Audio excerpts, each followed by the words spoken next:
કેમ છો વિદ્યાર્થી મિત્રો? મજામાં એકદમ. હવે મેથ્સના અનંત શિખરોને કરી શકશો તમે સર, કારણ કે તમારી સાથે છે આશીષ સર.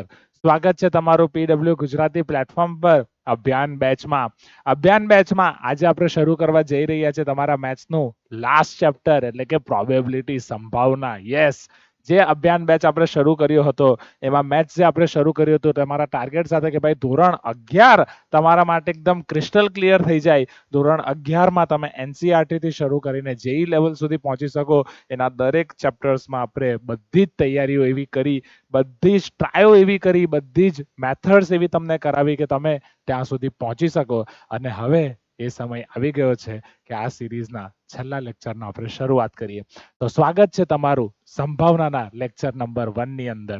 આ લેક્ચર નંબર 1 માં આપણે બેઝિક થી શરૂ કરીશું. જે અત્યાર સુધી તમે ધોરણ 8, 9, 10 માં સંભાવના ભણતા આવ્યા છો કે જે કન્સેપ્ટ તમે ભણ્યા છે એને હજુ થોડા ડિટેલમાં જોઈશું અને ત્યાંથી હું તમને આગળ લઈ જઈશ કે ભાઈ સૌથી પહેલા ઘટના પર આપણે પહોંચવા માટે રેન્ડમ એક્સપેરિમેન્ટ એટલે કે યાદચ્છિક પ્રયોગથી શરૂ કરીશું.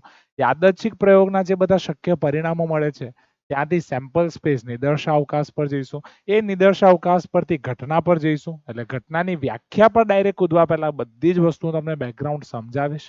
એ બધા બેકગ્રાઉન્ડમાંથી ક્યારે ઘટનાનો ઉદ્ભવ થાય કે ક્યારે ઘટનાનો ઉદ્ભવ ના થાય તે જોઈશું.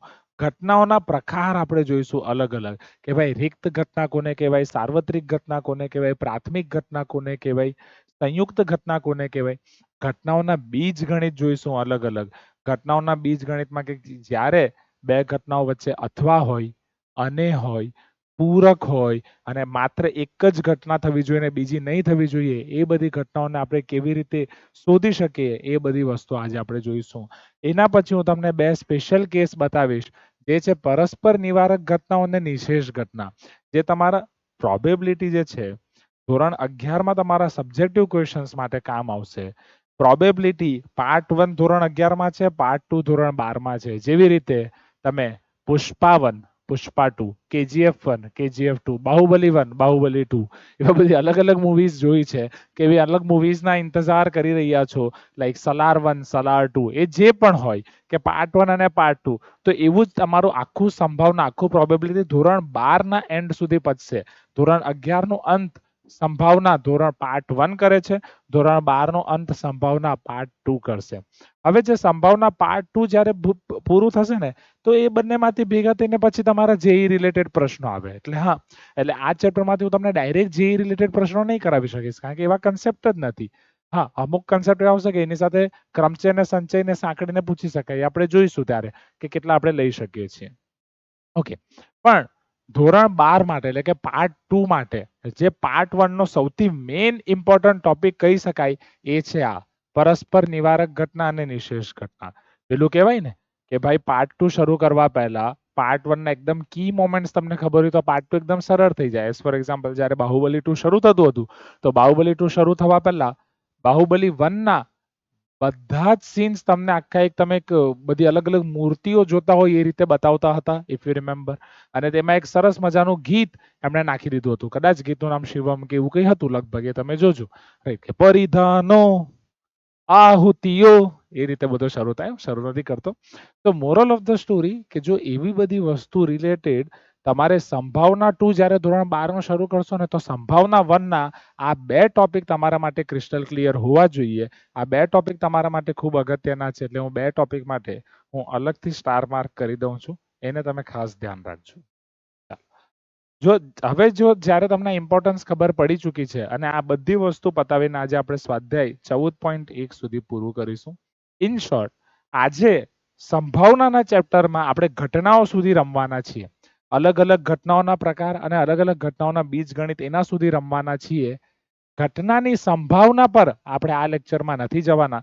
ઘટનાની સંભાવના પર પછીના લેક્ચરમાં જઈશું. પેલું એક કહેવાય ને કે એક બેઝ તમારો ક્લિયર હોય પછી તમે આરામથી ઉપર જઈ શકો છો. એ જ વસ્તુ છે કે પહેલા તમારો સંભાવનાનો બેઝ આજે આપણે ક્લિયર કરીશું. આ બેઝ જેવો તમારો ક્લિયર થઈ જશે પછી આરામથી તમે આગળ જઈ શકો છો. તો આઈ હોપ આટલી વસ્તુ તમને ક્લિયર છે. ચાલો આગળ વધીએ. તો સૌથી પહેલા શરૂઆત કરીએ પ્રયોગથી કે ઘટના કોઈ પણ ઘટના તમને ક્યારે મળી શકે કે ઘટના પહેલા શરૂઆત થાય સૌથી પહેલો સ્ટેપ છે પ્રયોગનો. પ્રયોગ એટલે કે એક્સપેરિમેન્ટ. એક્સપેરિમેન્ટ બે પ્રકારના હોય, સમજજો. એક એક્સપેરિમેન્ટ તમારો હોય રેન્ડમ એક્સપેરિમેન્ટ, એટલે કે યાદચ્છિક પ્રયોગ. અને બીજો પ્રયોગ તમારી પાસે હોય ડિટર્મિનિસ્ટિક એક્સપેરિમેન્ટ, એટલે કે એવો પ્રયોગ કે જેનો જવાબ તમને ખબર છે કે ભાઈ શું થવાનું છે.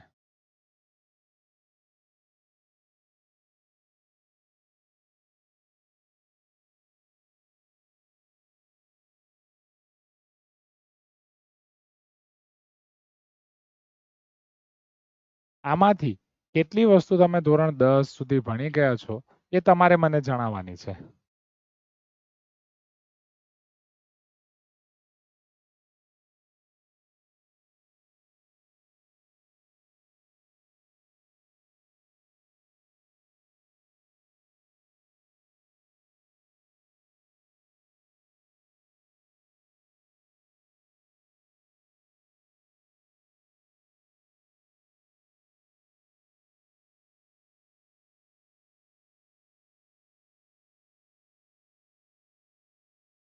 ચાલો, જે પહેલો પ્રયોગ છે એને હું લખું છું યાદચ્છિક પ્રયોગ, જેને ઇંગ્લિશમાં કહેવાય રેન્ડમ એક્સપેરિમેન્ટ.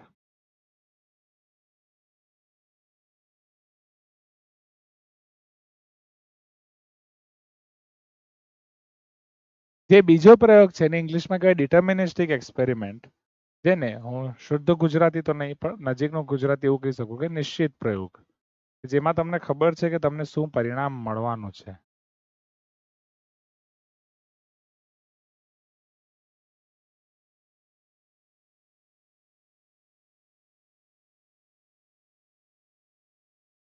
પહેલા આ બંને વચ્ચેનો તફાવત તમને ક્લિયર હોવો જોઈએ, સમજજો.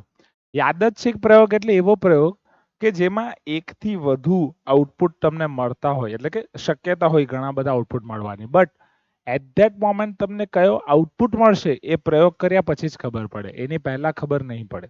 સમજજો કે જેના દાખલા તમે 8, 9, 10 થી ભણતા આવો છો એ બધા ખરેખર તમારા રેન્ડમ એક્સપેરિમેન્ટ છે.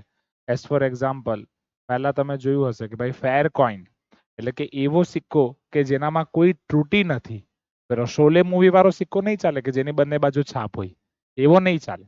એવો સિક્કો કે જે ફેર હોય, ફેર એટલે ફેર એન્ડ લવલી લગાવીને આવે એવો નહીં, એવો સિક્કો કે જે નોર્મલ સિક્કો હોય જેમાં કોઈ ત્રુટી નહીં હોય, જેવું ભાઈ ગવર્મેન્ટે બહાર કાઢેલું છે એવું જ એમ. કે ભાઈ એક બે સિક્કા પણ લઈ શકીએ. એક સિક્કાને ઉછાળવાની ઘટના, તો એક સિક્કાને ઉછાળશો તો તમને ખબર છે આમાં એક અથવા એક સિક્કાને ઉછાળવાનો પ્રયોગ કે આમાં શું થાય કે અથવા તો તમને છાપ મળે અથવા તો કાટ મળે.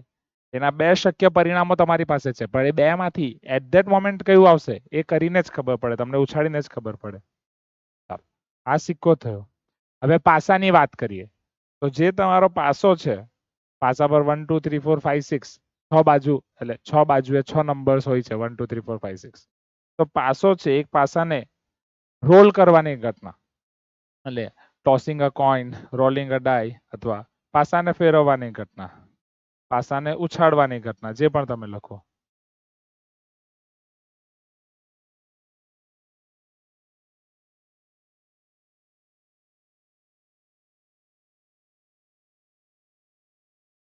અને અહીં જે પાસા અને સિક્કાની વાત કરીએ છીએ એ બંને આપણે લઈશું સમતોલ. સમતોલ એટલે ફેર. ફેર એટલે જેમાં કોઈ શું કહેવાય ત્રુટી નથી, કોઈ એરર નથી, કોઈએ કઈ છલ કપટ નથી કર્યું આમાં. કારણ કે જેવું પાસાની વાત આવે એટલે પાંજે બોલ કિતને ચાહીએ. હવે આગળ મારે કઈ બોલવાની જરૂર નથી, એટલે કોઈનું કઈ છલ કપટ નથી. ભાઈ તમારી પાસે સમતોલ ઓપ્શન્સ છે 1 2 3 4 5 6. નિશ્ચિત પ્રયોગમાં અમુક પ્રયોગ એવા છે કે તમને ખબર છે કે આનો જવાબ શું આવશે. એઝ ફોર એક્ઝામ્પલ, માની લો કે મારી પાસે આ પાણીની બોટલ છે. આ પાણીની બોટલ મેં ઢાંકણ ખોલી દઉં ને એને ઊંધી કરી દઉં તો ડેફિનેટલી પાણી નીચે પડવાનું જ છે.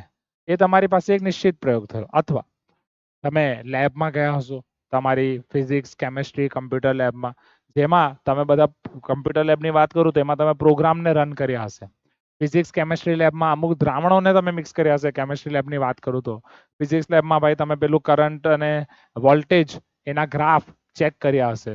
તો એ ડિટર્મિનિસ્ટિક એક્સપેરિમેન્ટ છે, ભલે તમે પહેલી વાર કર્યા હોય પણ તમારા શિક્ષકો તો દર વર્ષે કરાવે છે એટલે એમને ખબર જ છે જો ઓહમના નિયમનો પ્રયોગ ચાલે છે તો વી અને આઈ નો ગ્રાફ તમને સુરેખ જ મળવાનો છે. તે જ રીતે કેમેસ્ટ્રીમાં કે ભાઈ એસિડ અને બેઝને ભેગું કરો છો તો ક્ષાર અને પાણી જ મળવાનું છે કે ભાઈ કેમેસ્ટ્રી લેબમાં ગયા તમે એસિડ અને બેઝને ભેગું કર્યું તો તમને ખબર જ છે જવાબમાં તમને ક્ષાર અને પાણી જ મળવાનું છે. એમાં બીજું કંઈ તમારી પાસે નથી આવવાનું. Hope you are getting my point. Physics લેબમાં ગયા તમે ભાઈ વોલ્ટેજ અને કરંટ એનો ગ્રાફ પ્લોટ કર્યો તો તમને ખબર જ છે કે આ ગ્રાફ તમને સુરેખા મળવાનો છે અને આ જે સુરેખ ગ્રાફ છે એનો ઢાળ એ તમને રેઝિસ્ટન્સ આપશે એટલે કે અવરોધ આપશે. તો પ્રયોગ બે પ્રકારના હોય છે, નિશ્ચિત પ્રયોગ અને યાદચ્છિક પ્રયોગ. જેમાં આપણે સંભાવના ભણીશું તે યાદચ્છિક પ્રયોગ વાળો કહેશે કારણ કે આમાં તો તમને ખબર જ છે જવાબ શું આવવાનો છે. યાદચ્છિક પ્રયોગ એટલે રેન્ડમ એક્સપેરિમેન્ટ જેમાં શક્ય પરિણામો તમને ખબર છે પણ એ શક્ય પરિણામોમાંથી એટ ધેટ મોમેન્ટ કયો પરિણામ આવશે એ ખબર નથી, એ કરીને જ ખબર પડે. આઈ હોપ આટલી વસ્તુ તમને ક્લિયર થઈ ગઈ છે. હવે આ વસ્તુ ક્લિયર થઈ ગઈ છે તો હું પહેલા શક્ય પરિણામો તરફ જાઉં છું. ના, હવે જે યાદચ્છિક પ્રયોગ છે એના બધા જ શક્ય પરિણામોને હું એક જગ્યાએ ભેગા કરીને લખું એને સેમ્પલ સ્પેસ કહેવાય છે ઇંગ્લિશમાં. ગુજરાતીમાં એનું નામ છે નિદર્શાવકાશ. નિર્દેશાવકાશ નહીં, હા, નિદર્શાવકાશ, જેને ઇંગ્લિશમાં કહેવાય છે સેમ્પલ સ્પેસ.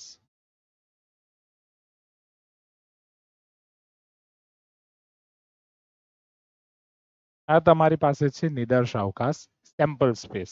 આ નિદર્શાવકાશ પહેલા તમારી પાસે છે આ યાદચ્છિક પ્રયોગ, રેન્ડમ એક્સપેરિમેન્ટ. ભાઈ રેન્ડમ એક્સપેરિમેન્ટ એટલે કે યાદચ્છિક પ્રયોગના શક્ય પરિણામોનો ગણ નિદર્શાવકાશ એ યાદચ્છિક પ્રયોગના શક્ય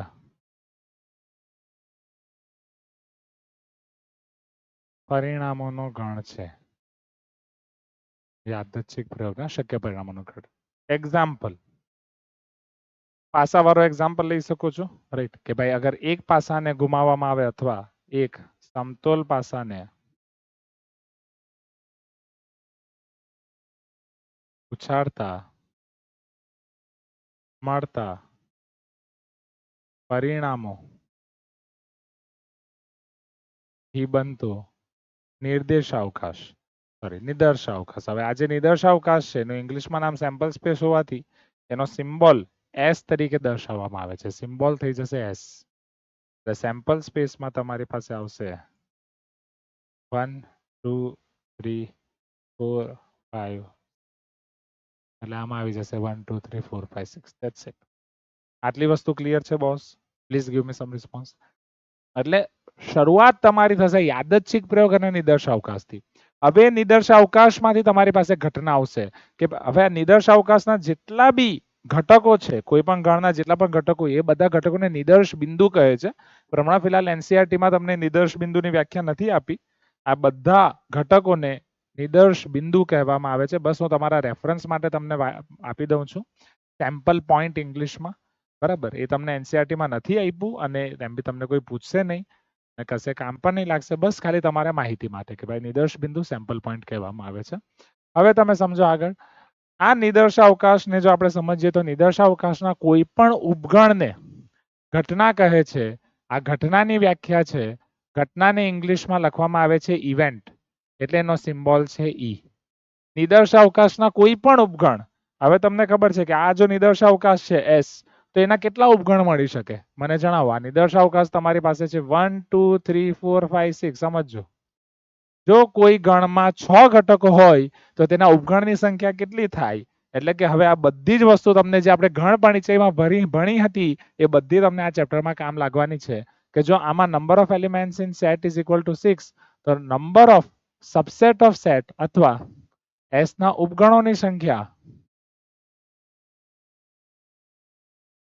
એ તમારી પાસે થશે 2 ટુ ધી પાવર 6 એટલે કે 64. આટલી વસ્તુમાં ખ્યાલ આવે છે? એટલે આટલી બધી ઘટનાઓ મળે. હવે આ બધી ઘટનાઓ હું બધી તો નહીં બતાવી શકું પણ મારાથી જેટલી થાય એટલી બતાવી શકું. જેમાં ખાલી ગણથી પણ શરૂ થાય, એક એક ઘટક વાળી પણ મળે જેમાં 1 હોય 4 હોય, વધારે ઘટકની પણ મળે કે ભાઈ 1 3 5 હોય કે 2 4 6 હોય, અથવા આખો તમને નિદર્શાવકાશ પણ મળી શકે 1 2 3 4 5 6 આ રીતની આ બધી જ ઘટનાઓ શક્ય છે આ 64 ની અમુક ઘટનાઓ મેં લખવાનો પ્રયત્ન કર્યો 1 2 3 4 5 6 ઘટનાઓ લખવાનો પ્રયત્ન કર્યો આઈ હોપ હવે તમને ઘટના ક્લિયર થઈ ગઈ હશે ઘટનાથી ખબર પડે ઘટનાનો ઉદ્ભવ કે કોઈ ઘટના થઈ કે નહીં થઈ એવું ક્યારે કહી શકાય સમજજો માની લો કે આમાંથી હું કોઈ પણ એક ઘટના લઉં છું માની લો કે ઘટના લઉં છું 2 4 6 કે ભાઈ આ એક પાસાની વાત આપણે કરી હતી કે ભાઈ પાસાને જ્યારે ઉછાળવામાં આવે છે તો એમાંથી સેમ્પલ સ્પેસ આપણે લખ્યું હતું કે ઉપર જે અંક દેખાય તેના પરથી આપણે સેમ્પલ સ્પેસ લખી દઈશું એ સેમ્પલ સ્પેસમાંથી એક ઘટના આપણે લીધી છે ઈ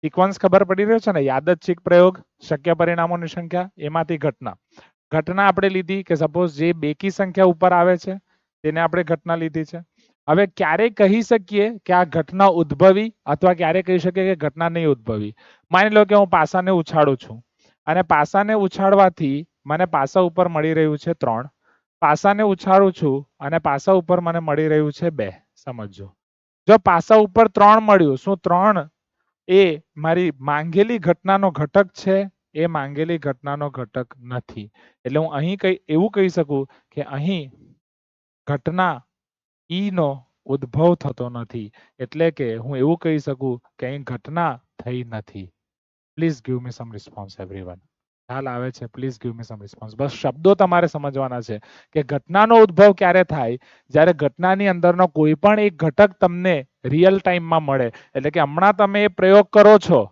પ્રયોગ તો આ જ છે ને ભાઈ પ્રયોગ કરો છો હવે તમને 2 મળ્યું તો 2 ભાઈ એ ઈ નો ઘટક હોવાથી હું એવું કહી શકું કે ભાઈ અહીં આ કેસમાં ઈ ઘટનાનો ઉદ્ભવ થાય છે ઈ ઘટનાનો ઉદ્ભવ થાય છે આટલી વસ્તુ ક્લિયર છે boss you can tell me yes if you agree everyone ફરીથી ઘટના ઈ નો ઉદ્ભવ થશે કે નહીં કોના પર ડિપેન્ડ કરે ઘટના ઈ નો ઉદ્ભવ થશે કે નહીં કોના પર ડિપેન્ડ કરે એ ડિપેન્ડ કરશે બાળકો કે તમારા એક ઘટનાની અંદરનો ઘટક હમણાં જ્યારે તમે પ્રયોગ કરો છો રિયલ ટાઈમમાં તો એમાં તમારી પાસે આવે છે કે નહીં રિયલ ટાઈમમાં પ્રયોગ કરવાથી ઘટનાની અંદરનો ઘટક આવી ગયો તો ઘટનાનો ઉદ્ભવ થાય છે નહીં તો થતો નથી ધેટ્સ ઇટ આ ઘટનાની ઉદ્ભવની વાત થઈ હવે ઘટનાના પ્રકાર પર આવી જઈએ તો મેં તમને સ્ટાર્ટિંગમાં કહ્યું કે ઘટનાના હું તમને 3 પ્રકાર બતાવીશ પહેલું છે અશક્ય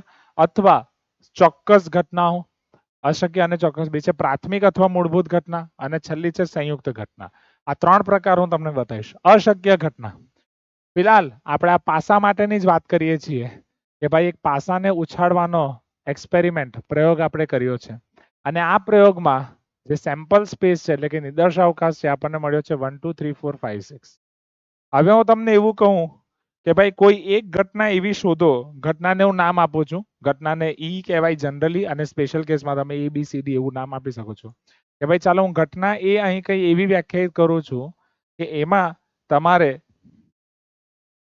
પાસા પર 7 કે એનાથી મોટો અંક આવે એવા કેસ લખવાના છે અથવા એવા નિદર્શ બિંદુ લખવાના છે કે જેમાં 7 કે એનાથી મોટો આવે બોલો પોસિબલ છે હસશો કે નહીં તમે મારા પર તમે કહેશો સર તમને આટલું ભાન નથી કે પાસા પર તો 1 થી 6 જ આવે 7 ક્યાંથી આવવાનો ભાઈ અને તમે તો 7 થી ઉપર આવવાની પણ વાત કરી દીધી તો આ તો પોસિબલ જ નથી 110% આ પોસિબલ જ નથી પાસા પર 7 કે એનાથી મોટો અંક આવે એવું પોસિબલ જ નથી એનાથી નાના જ આવશે એટલે આવી કોઈ ઘટના મળશે નહીં એટલે એ અહીં ખાલી ઘટના થઈ જશે રિક્ત ઘટના થઈ જશે આવી ઘટનાને અશક્ય ઘટના કહેવાય કારણ કે પાસા પર આવું પોસિબલ જ નથી એટલે આવી શક્યા જે મેં તમને કહ્યું ને કે આના ઘણા બધા ઉપગણ મળે એમાંથી જે પહેલો ઉપગણ છે જે ખાલી ગણ મળે એ ક્યારે મળી શકે તો એ અશક્ય ઘટનાના કેસમાં મળે અશક્ય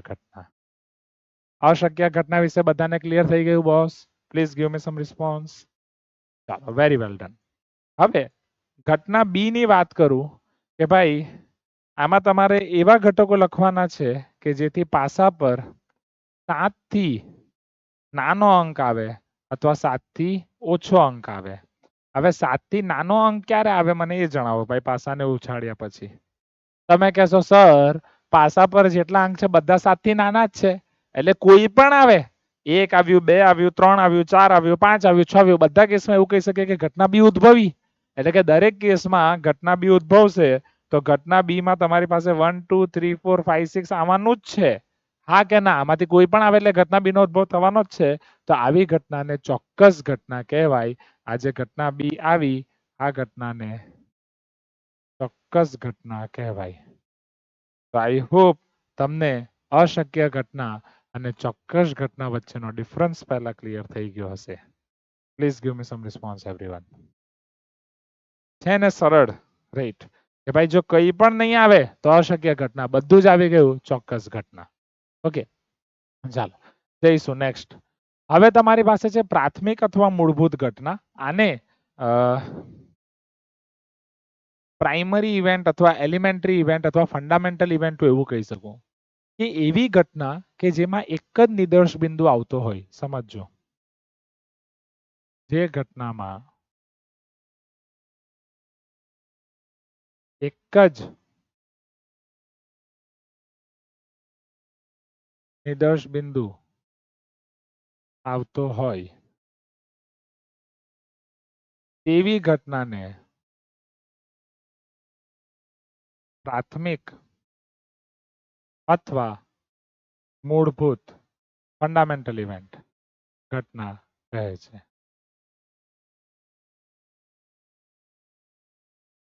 એવી ઘટના કે જેમાં એક જ નિદર્શ બિંદુ આવતો હોય તેવી ઘટનાને પ્રાથમિક અથવા મૂળભૂત ઘટના કહે છે. અને ખાસ સમજજો, જે પ્રાથમિક અથવા મૂળભૂત ઘટનાની વાત કરું ફરીથી, એક જ નિદર્શ બિંદુ આવતો હોય. 1 2 3 4 5 6 છે.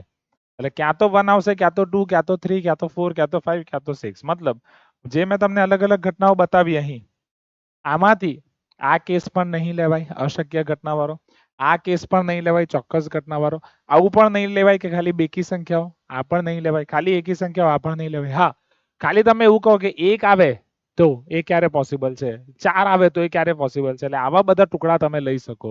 એટલે જે આપેલ ઉદાહરણ આપણે કન્સિડર કરતા જ છીએ હમણાં બધી વસ્તુ સમજવા માટે, એ જ ઉદાહરણની હું વાત કરું તો એ ઉદાહરણમાં જેમાં એસ માં 1 2 3 4 5 6 છે, તો એ બધા માટે પ્રાથમિક ઘટનાઓ તમને 6 મળશે. ઇન શોર્ટ, એક નિદર્શ અવકાશમાં જેટલા ઘટકો હશે એટલી પ્રાથમિક ઘટનાઓ મળશે. અહીં તમારી પાસે પ્રાથમિક ઘટનામાં આવી જશે 1 2 3 4 5 અને 6. ઇન શોર્ટ, નિદર્શ અવકાશમાં જેટલા ઘટકો હશે એટલી પ્રાથમિક ઘટનાઓ મળશે. આટલી વસ્તુ ક્લિયર થઈ ગઈ? Please give me some response. પ્રાથમિક ઘટનાની સંખ્યા બરાબર નિદર્શ અવકાશમાં ઘટકોની સંખ્યા. નિદર્શ અવકાશમાં 6 ઘટકો છે, 1 2 3 4 5 6, એટલે તમને પ્રાથમિક ઘટના મળે. ચાલો, આટલી વસ્તુ ક્લિયર થઈ ગઈ તો આગળ વધીશું. બોલજો નેક્સ્ટ. યસ, જઈએ નેક્સ્ટ. હવે ઘટનાઓના પ્રકાર પર જઈએ. સંયુક્ત ઘટના. સંયુક્ત ઘટના એટલે સિમ્પલ, જે પ્રાથમિક નથી તેને સંયુક્ત ઘટના કહેવાય, કે જેમાં તમારી એક કરતા વધારે નિદર્શ બિંદુઓનો સમાવેશ થતો હોય. જે ઘટનામાં એકથી વધુ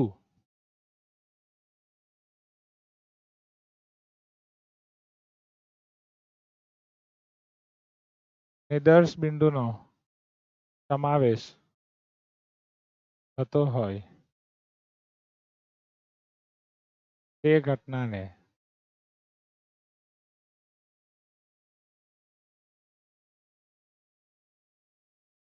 સંયુક્ત ઘટના કહે છે. જે ઘટનામાં એકથી વધુ નિદર્શ બિંદુનો સમાવેશ થતો હોય તે ઘટનાને સંયુક્ત ઘટના કહે છે. એકથી વધુ નિદર્શ બિંદુની વાત છે, સમજજો. હવે એકથી વધુ નિદર્શ બિંદુ તો મેં તમને પહેલા જ બતાવ્યું કે ભાઈ અહીં તમારી પાસે જે 64 ઉપગણ મળતા હતા એમાંથી સૌથી પહેલા મેં તમને બતાવી દીધી કે ભાઈ અશક્ય ઘટના, ચોક્કસ ઘટના. હવે એક એક ઉપગણ વાળી મેં તમને બતાવી દીધી પ્રાથમિક ઘટના. તો આ બધા સિવાય જે બાકી રહી, જેમાં 2 ઉપગણ આવતા હોય, એટલે કે 2 ઘટક વાળા ઉપગણ, 3 ઘટક વાળા ઉપગણ, ઇવન આ બધી મળીને તમારી સામે થઈ જશે સંયુક્ત ઘટનાઓ. એટલે કે સંયુક્ત ઘટનાઓ એવી ઘટના છે કે જેમાં એકથી વધારે નિદર્શ બિંદુ આવતા હોય. હવે એવી પર્ટિક્યુલરલી આપણા ઉદાહરણ માટે ઘણી બધી ઘટનાઓ પોસિબલ છે, એમાંથી અમુક લખવાનો આપણે પ્રયત્ન કરીશું કે જો આ નિદર્શાવકાશ 1 2 3 4 5 6 છે, તેમાંથી એવી કઈ કઈ ઘટનાઓ છે પોસિબલ કે જે ઘટનાઓ સંયુક્ત ઘટનાઓ કહી શકાય, જેમ કે 1,2 હું લઈ શકું, 1,3 લઈ શકું, એવા ઘણા બધા તમને બે બે ઘટક વાળા મળે. 3 ઘટકની વાત કરું તો 2 4 6 છે, અથવા 3 4 5 છે, એવી ઘણી બધી ઘટનાઓ લઈ શકું છું. 4 ઘટકો વાળી લઈ શકું છું, 5 ઘટકો વાળી લઈ શકું છું, 6 ઘટક વાળી લઈ શકું છું. 4 ઘટકમાં સપોઝ 1 2 3 4 લીધું, 5 ઘટકમાં સપોઝ 2 3 4 5 6 લીધું, અને 6 ઘટકમાં 1 2 3 4 5 6, એવા બધા જ એકે એક પોસિબિલિટી આવશે. ખ્યાલ આવે છે? Please give me some response. તો આઈ હોપ તમને ઘટનાના ત્રણેય પ્રકાર પહેલા ક્લિયર થઈ ગયા હશે. જેવા ઘટનાના પ્રકાર ક્લિયર થઈ ગયા છે, તો હું તમને ઘટનાનું બીજગણિત બતાવું. ઘટનાના બીજગણિતમાં ટોટલ 4 બીજગણિત છે. પૂરક ઘટના, બે ઘટનાઓ વચ્ચે તમારે અથવાનો સંબંધ હોય, અનેનો સંબંધ હોય, અને એક ઘટના છોડીને બીજી ઘટના લેવી હોય તેને. આમાં પણ તમારું ગણ સિદ્ધાંત છે તે કામ લાગશે.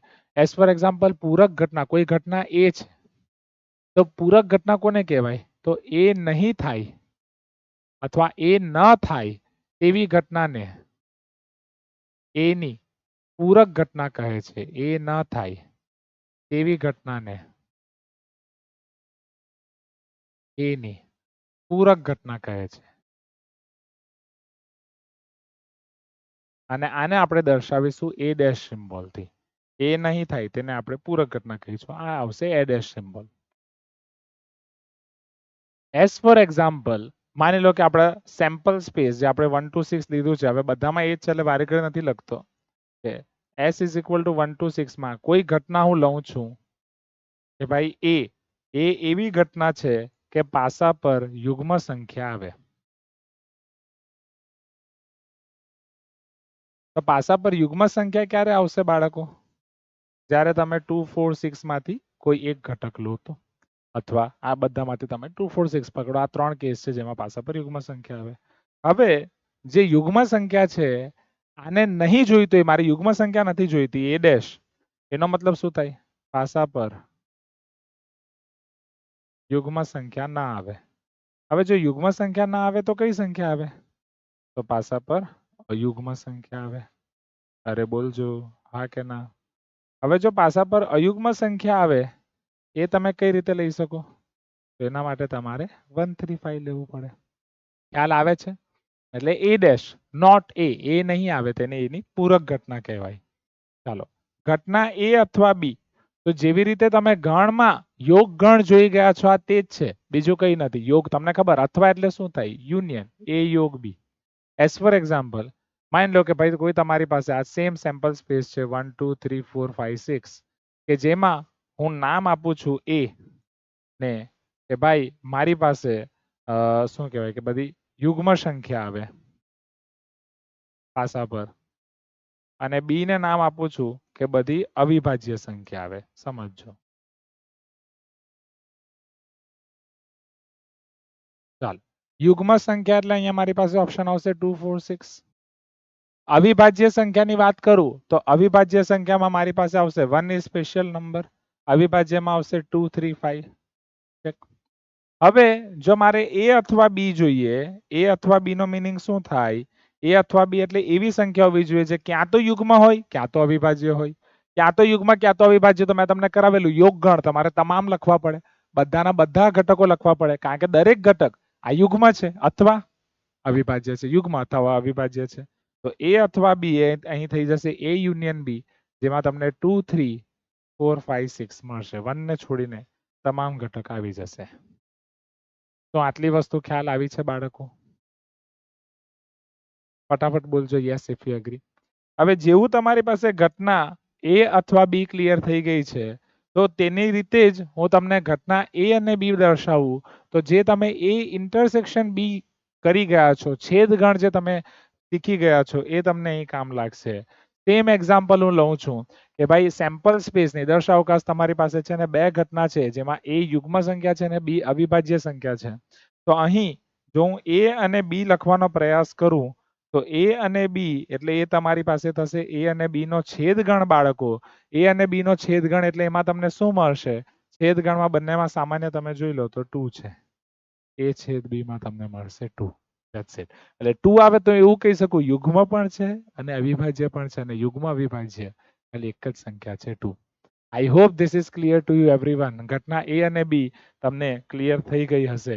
હવે છેલ્લી ઘટનાનું બીજગણિત એઝ પર યોર ક્લાસ 11 ઘટના a પણ b નહીં મતલબ કે a આવી જોઈએ પણ b નહીં આવવું જોઈએ. યાદ કરો બે ગણનો તફાવત a માઇનસ b. a ના ઘટક આવવા જોઈએ પણ b નહીં આવવા જોઈએ. ધેટ મીન્સ a માં હોય અને b માં ન હોય તેવા લખવાના. ખ્યાલ આવે છે? a માં હોય પણ b માં ના હોય. a minus b. આ બધા માટે આપણે વેન આકૃતિઓ પણ દોરી હતી. એ બધી વેન આકૃતિ પણ હું તમને કરાવીશ જ્યારે આ બધી ઘટનાઓના સંભાવનાના સૂત્રો હું તમને કરાવીશ ને ત્યારે હું તમને બધી વેન આકૃતિઓ પણ યાદ કરાવીશ. ચાલો ઘટના a પણ b નહીં. a લેવાની છે પણ b લેવાની નથી. સમજજો a પણ b નહીં એના પર આપણે જઈએ તો a જેમાં યુગ્મ સંખ્યા છે 2 4 6 b નહીં એવા કેસમાં આપણે શું કરતા હતા a માંથી a છેદ b ને બાદ કરતા હતા. અહીં a છેદ b એટલે બંનેમાં સામાન્ય છે 2. બંનેમાં સામાન્ય જે 2 છે એને તમારે a માંથી બાદ કરવાનું છે. તો અહીં a લેવાનું છે પણ b નહીં લેવાનું છે એટલે કે એ તમારી પાસે થઈ જશે a minus b. a minus b એટલે કે a માંથી આ 2 ને બાદ કરી દો એટલે તમારી પાસે બચશે 4,6. અહીં અલ્ટિમેટલી આપણે a છેદ b ને a માંથી બાદ કરીએ છીએ. તો આઈ હોપ આટલી વસ્તુ તમને ક્લિયર થઈ ગઈ છે. શું ઘટનાનું બીજગણિત બધાને ક્લિયર થઈ ગયું? ઘટનાના પ્રકાર અને ઘટનાનું બીજગણિત આ બે વસ્તુ આપણે ફિલહાલ અહીં પૂરી કરીએ છીએ. આટલી વસ્તુ ક્લિયર છે boss? You can tell me yes if you agree everyone. હા કે ના? પછી મેં તમને કહ્યું તો જે મોસ્ટ ઇમ્પોર્ટન્ટ પાર્ટ છે પર્ટિક્યુલરલી શું મોસ્ટ ઇમ્પોર્ટન્ટ પાર્ટ છે આ ચેપ્ટરમાં જે તમને ધોરણ 12 માં કામ લાગશે એ છે પરસ્પર નિવારક અને નિશેષ ઘટનાઓ. એના પર જતા પહેલા અત્યાર સુધી જેટલું ભણ્યા છે એના પર દાખલા કરી લઈએ એટલે કન્સેપ્ટ તમને ક્લિયર થતા જાય. ચાલો આ દાખલો જોઈએ બાળકો. એક પાસાને ફેંકવાનો પ્રયોગ છે. હા એટલે પેલો જે ઉછાળવાનો પ્રયોગ જે પાસા ઉછાળવાનું કહેતો હતો અલ્ટિમેટલી ફેંકવાનો પ્રયોગ છે. આમ કોઈ નહીં ફેંકે પાસો ફેંકવાનો એટલે આ રીતે રોલ કરવાનો એમ. પાછું તમે ખરા છો આમ કરીને ફેંકે એવા બી હોય બધા.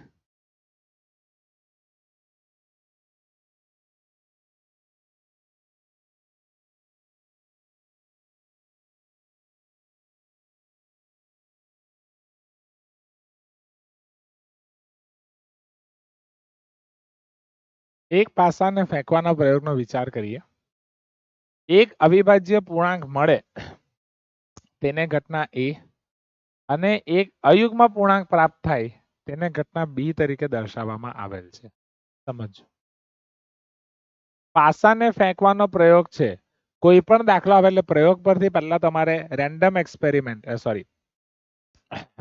સેમ્પલ સ્પેસ નિદર્શાવકાશ લખી દેવાનો. એક જ પાસાને ફેંકેલો છે તો ત્યાંથી નિદર્શાવકાશમાં તમારી પાસે આવશે 1 2 3 4 5 6. આ તમારી પાસે તો નિદર્શાવકાશ એક જ પાસાને ફેંક્યો. એક અવિભાજ્ય પૂર્ણાંક મળે તેને ઘટના a કહીશું. a એટલે એવી ઘટના છે કે જેમાં અવિભાજ્ય પૂર્ણાંક તમને મળે. અવિભાજ્ય પૂર્ણાંક અવિભાજ્ય સંખ્યા તમને ક્યારે મળે તો હમણાં જ આપણે ડિસ્કસ કરી ગયા 2 3 5 એ તમારી અવિભાજ્ય ઘટનાઓ છે. એક અયુગ્મ પૂર્ણાંક પ્રાપ્ત થાય તેને નામ આપ્યું છે b. તો અહીં b જો હું લખવાનો પ્રયત્ન કરું અયુગ્મ પૂર્ણાંક એટલે 1 3 5. ખ્યાલ આવે છે? ઘટના જે પ્રયોગ આપેલો છે પ્રયોગ પરથી પહેલા નિદર્શાવકાશ લખ્યું નિદર્શાવકાશ પરથી બંને ઘટનાઓ લખી અને b a માં અવિભાજ્ય અને b માં અયુગ્મ. નિદર્શાવકાશ માટે તમે લખવા માંગો તો લખી શકો છો ભાઈ અહીં s નિદર્શાવકાશ છે. ચાલો હવે આપેલ ઘટનાઓ એટલે કે જેટલી ઘટનાઓનું બીજગણિત આપણે ડિસ્કસ કર્યું a અથવા b a અને b a પરંતુ b નહીં a નહીં એ ચારે ને ચારે આપણે અહીં શોધીએ. ચાલો કરીએ 1 by 1. ચાલો પહેલું a અથવા b.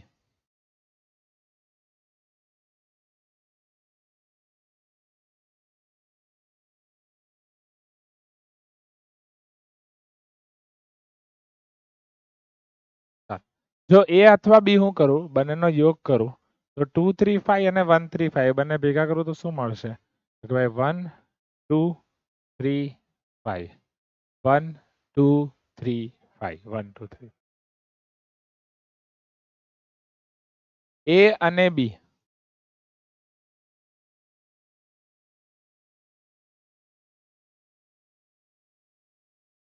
એ અને બી માટે મારે કરવું પડશે એ ઇન્ટરસેક્શન બી. ચાલો 235 અને 135 બંનેના છેદગણમાં તમને શું મળશે? સામાન્ય અવયવ તમારે લેવાના છે. તો મને ખાલી 3 દેખાઈ રહ્યો છે. ઠીક? કારણ કે અયુગ્મ અને અવિભાજ્ય અને 5. અયુગ્મ અને અવિભાજ્ય એટલે 3,5. ખરું ને? ચેક. ચાલો પછી એ પરંતુ બી નહીં ત્રીજામાં.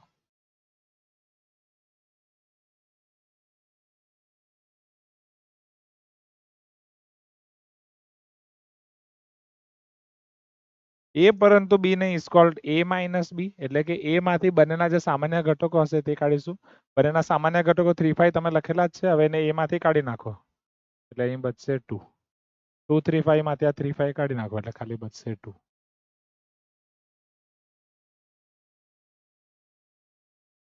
ચોથું ચાલો એ નહીં.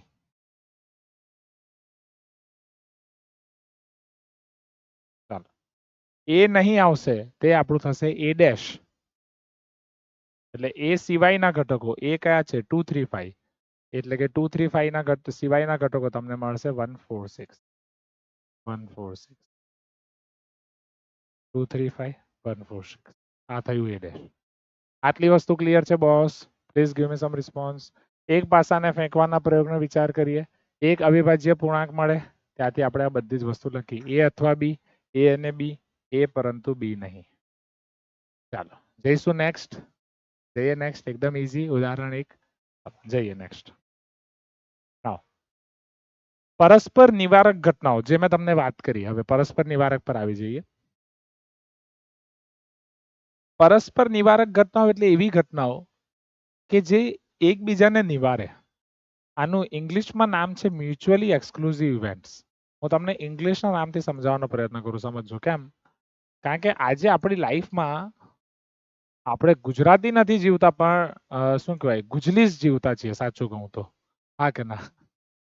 કારણ કે આપણને ખબર ટેબલ કેતન સરના શોર્ટ્સ તમે જોયા હોય ફાઉન્ડેશન ચેનલ પર તો ત્યારે ખબર પડે અચ્છા આનું ઓરિજિનલ નામ ભાઈ આ છે. જેમ કે આને આપણે કીબોર્ડ કહીએ એ ઇંગ્લિશ નામ છે અને ગુજરાતી નામ તમે જોજો તો આખું મને યાદ નથી પણ છેલ્લે પૂંજી આવે છે. આગળ ખબર નહીં શું હશે. તો પાછું કેતન સરનો શોર્ટ જોવો પડશે એના માટે. તો જે પરસ્પર નિવારક ઘટનાઓ છે ને ઇંગ્લિશમાં મ્યુચ્યુઅલી એક્સક્લુઝિવ કહેવાય. હવે આ એક્સક્લુઝિવ વર્ડ તમે ઘણી વખત જોયો હશે. ક્યાં? તો ભાઈ ન્યૂઝ ચેનલ પર જ્યારે અમુક વાર તમે ન્યૂઝ જોતા હો તો ત્યાં લખેલું હોય exclusive exclusive. As for example એક ચેનલ પર જુઓ છો તો ત્યાં એક્સક્લુઝિવ એક્સક્લુઝિવ આવે એટ ધેટ મોમેન્ટ. સિમિલરલી જ્યારે તમે શું કહેવાય કે કોઈ મેચ જોતા હો, જેવી રીતે વર્લ્ડ કપ ગઈ, આઈપીએલ ગઈ, તો ત્યાં ચેનલ પર લખેલું આવે એક્સક્લુઝિવ એક્સક્લુઝિવ એક્સક્લુઝિવ.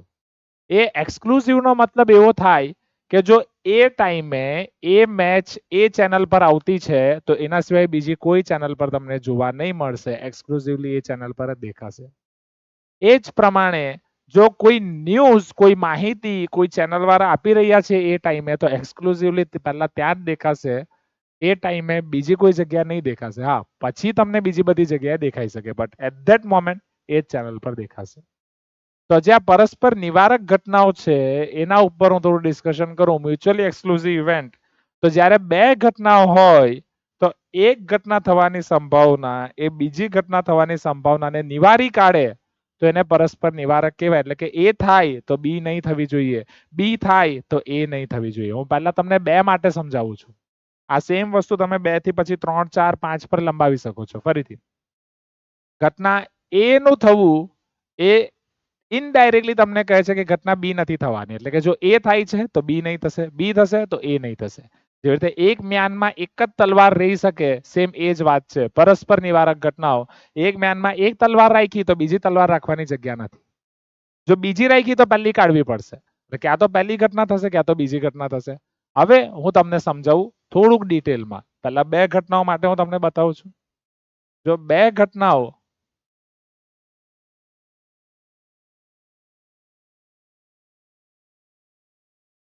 જો ઘટના એ નો ઉદ્ભવ અથવા અને સિમ્પલી એવું લખું તમને ન્યુમેરિકલી સમજાવું. જો ઘટનાઓ એ અને બી માટે એ ઇન્ટરસેક્શન બી એટલે કે એ અને બી નો છેદ ગણ ખાલી ગણ હોય તો આ બંને ઘટનાઓને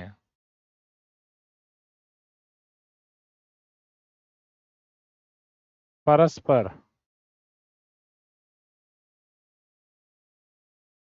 નિવારક ઘટનાઓ કહે છે.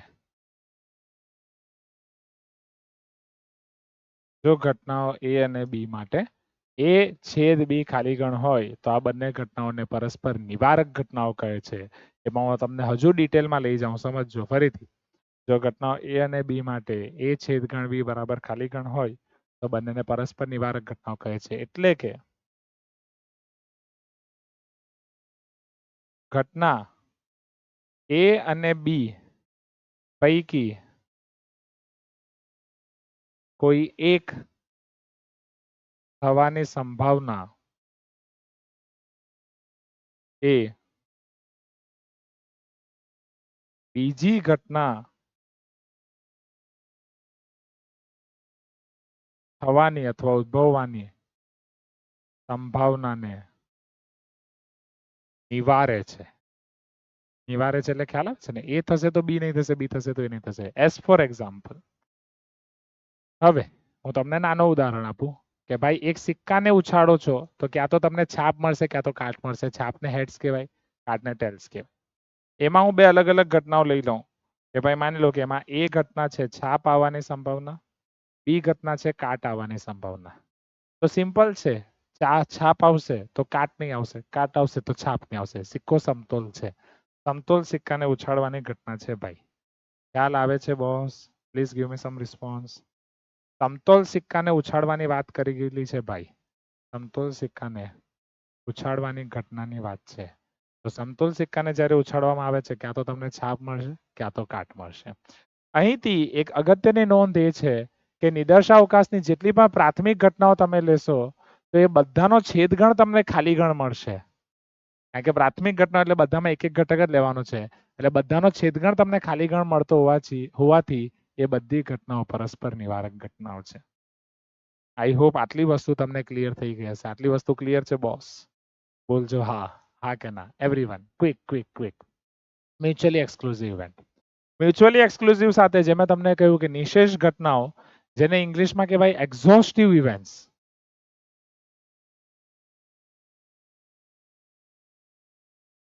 જેવી રીતે તમે મ્યુચ્યુઅલી એક્સક્લુઝિવ મેં તમને એટલે કે પરસ્પર નિવારક ઘટનાઓ ઇંગ્લિશ નામથી યાદ રખાવી, એવી રીતે નિશેષ ઘટનાઓ પણ તમને ઇંગ્લિશ નામથી યાદ રખાવી છે, એક્ઝોસ્ટિવ. એક્ઝોસ્ટ વર્ડ આપણે ક્યારે યુઝ કરીએ? જ્યારે બહુ એક્ઝોસ્ટ થઈ જાવ તમે, એટલે કે બહુ વાંચ્યું, એક્ઝામમાં નજીક આવી, ખૂબ વાંચ્યું, કલાકો સુધી 3 દિવસ આખો ને આખો દિવસ દિવસ રાત વાંચતા રહ્યા. ચોથા દિવસે મમ્મીને શું કહેશો? મમ્મી બહુ એક્ઝોસ્ટ થઈ ગયેલી છું, મેં બહુ એક્ઝોસ્ટ થઈ ગયેલો છું, હવે ઉપર કઈ જતું નથી, માઇન્ડ ફ્રેશ માટે 2 મિનિટ મોબાઈલ આપી દે પ્લીઝ પ્લીઝ પ્લીઝ પ્લીઝ. આવું કરો છો કે નહીં? ઉલટો મોબાઈલ લેવાથી મગજ હજુ ખરાબ થશે. એ ટાઈમે તમારે થોડુંક બહાર જવું જોઈએ, થોડુંક નેચરની નજીક જવું જોઈએ. તો ઇન શોર્ટ એક્ઝોસ્ટ એટલે જ્યારે ફૂલ્લું ભરાઈ જાવ. તો બે ઘટનાઓની વાત કરું, બે કે તેથી વધુ ઘટનાઓ સમજજો. જ્યારે બે કે તેથી વધુ ઘટનાઓ માટે, હવે આ બધી ઘટનાઓને તમે A1 A2 A3 નામ આપી શકો. A1 યોગ A2 યોગ, જેટલી પણ ઘટના લો છો, સપોઝ n ઘટનાઓ તમે લો છો, એ બધાનો યોગ ગણ જો તમને નિદર્શાવકાશ મળે છે, S મળે છે, જ્યારે બે કે તેથી વધુ ઘટનાઓ માટે A1 યોગ A2 યોગ AN = S થાય ત્યારે તે ઘટનાઓને નિશેષ ઘટનાઓ કહે છે. નિશેષ એટલે કે કોઈ પણ શેષ બચતું નથી. નિશેષ ઘટનાઓ કહે છે. અહીં કોઈ પણ શેષ બચતું નથી. આ એટલી ઘટનાઓ છે કે ભેગી થઈને તમને નિદર્શાવકાશ મળે છે. કંઈ પણ સ્પેસ બચતો નથી, બિલકુલ બી નહીં. કઈ શેષ બચતો નથી, ભેગી થઈને ડાયરેક્ટ S બની ગઈ, નિદર્શાવકાશ. એટલે કે moral of the story, example આપું પેલું, S ફોર એક્ઝામ્પલ, કે ભાઈ S માં તમારી પાસે 1 2 3 4 5 6 છે, સમજજો. હવે એમાં હું અલગ અલગ ઘટનાઓ લઉં છું. ધારો કે એક ઘટના હું એવી લઉં છું A1 કે જેમાં બધી યુગ્મ સંખ્યા આવે જે છે 2 4 6 આ બધી યુગ્મ લઈ લીધી સમજો A2 એવી લઉં છું કે જેમાં મારી પાસે અવિભાજ્ય સંખ્યા આવે તો અવિભાજ્ય સંખ્યામાં મારી પાસે શું આવી જશે તો કે ભાઈ 2 3 5 આ બધી મેં લીધી અવિભાજ્ય હવે તમે A1 અને A2 નો યોગગણ કરશો તો 2 3 4 5 6 ખાલી એક બચે છે એક માટે તમે એક બીજી ઘટના લઈ લો A3 કે જેમાં ખાલી એક લેવું હોય તો એક લો અયુગ્મ સંખ્યા લેવી હોય તો અયુગ્મ લો ધારો કે હું ખાલી એક જ લઉં છું કે જેમાં એક આવી જોઈએ વિશિષ્ટ સંખ્યા આવવી જોઈએ હવે અહીં જ્યારે હું A1 યોગ A2 યોગ A3 કરીશ તો મને આખોનો આખો નિદર્શ અવકાશ 1 2 3 4 5 6 મળી જશે એટલે A1 A2 A3 ત્રણે મળીને નિશેષ ઘટનાઓ છે તો આઈ હોપ નિશેષ ઘટનાનો કન્સેપ્ટ તમને બધાને ક્લિયર થઈ ગયો હશે ઓકે તો જેવું તમને નિશેષ ઘટનાઓ ક્લિયર થઈ ગઈ છે તો આગળ વધીએ ઉદાહરણ 2 તરફ એનો ઉપયોગ કરવા માટે બે પાસાઓ ફેંકવામાં આવે છે ભાઈ હવે એવી ઘટના છે કે જેમાં બે પાસાનો ઉપયોગ કરેલો છે બે પાસા ફેંકેલા છે ભાઈ એવું નથી કે બે પાસા પકડીને ફેંકી દીધા એવું નથી ભાઈ બે પાસા ફેંકેલા છે રોલ કરેલા છે અને પાસાઓ પર મળતી સંખ્યાઓનો સરવાળો લખવામાં આવે છે ભાઈ પાસાઓ પર જે સંખ્યાઓ મળી રહી છે એનો સરવાળો લખવામાં આવે છે ચાલો હવે આપણે આ પ્રયોગ સાથે સંબંધિત નીચે આપેલ ઘટનાઓ વિશે વિચાર કરીએ ભાઈ પાસાઓ પર મળતી સંખ્યાઓનો સરવાળો લખવામાં આવે છે તો જોઈએ તો A B C D છે પ્રાપ્ત સરવાળો યુગ્મ છે પ્રાપ્ત સરવાળો 3 નો ગુણક છે પ્રાપ્ત સરવાળો 4 કરતા નાનો છે પ્રાપ્ત સરવાળો 11 કરતા મોટો છે તો કોઈ જોડની ઘટનાઓ પરસ્પર નિવારક છે એ આપણે જોવાનું છે તો સૌથી પહેલા બધી ઘટનાઓ આપણે લખી કાઢીએ ઘટના લખવા માટે સૌથી પહેલા તમારે નિદર્શ અવકાશ લખવો પડશે તો ચાલો બે પાસાઓ ફેંકવામાં આવે તો એક પાસા પર 1 થી 6 બીજા પાસા પર 1 થી 6 એટલે 6 6 36 ઘટકો તમને મળશે નિદર્શ અવકાશમાં એટલે નિદર્શ અવકાશ જો તમે લખવાનો પ્રયત્ન કરો તો મહેનતનું કામ છે આ દાખલામાં તો સૌથી પહેલા તમને મળશે 1 1 1 2 1 3 1 4 1 5 અને 1 6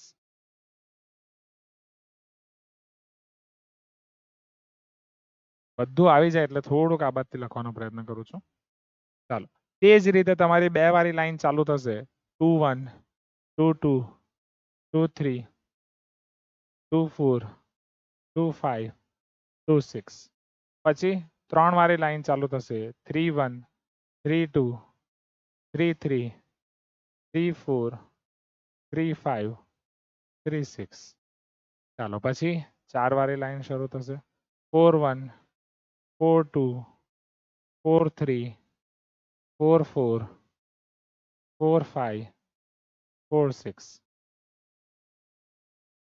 5 1 5 2 5 3 5 4 5 5 5 6 6 1 6 2 6 3 6 4 6 5 6 6 આ તમારી પાસે થઈ જશે સેમ્પલ સ્પેસ અથવા નિદર્શ અવકાશ આટલી વસ્તુ ક્લિયર છે બોસ